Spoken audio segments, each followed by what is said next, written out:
requires all men to come under his standard. Nice, nice. Nice. To this end, Nice, Lord, nice.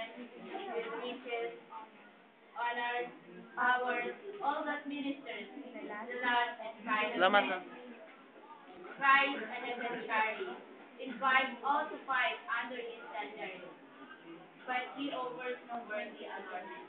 Only himself, only Jesus, only the Son of Man. Born an outcast, raised in poverty, rejected as a teacher, betrayed by his friends, crucified as a criminal. And therefore, his followers must be willing to suffer what he suffered. Poverty, persecution, betrayal, at times even death. But Jesus, the Son of Man, is also Jesus, the Son of God. And therefore, his followers shall not be confounded forever. They are persons of ultimate victory. Against them, the gates of hell cannot prevail. The power of darkness shall splendor before this splendid battalion.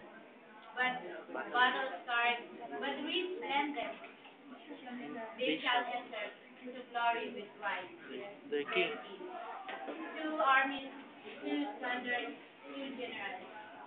Every man their camp, furious cry of command. Choose Christ or Satan. Choose heaven or hell. Sanctity or sin. Choose heaven or hell. And every In the choice. decide they make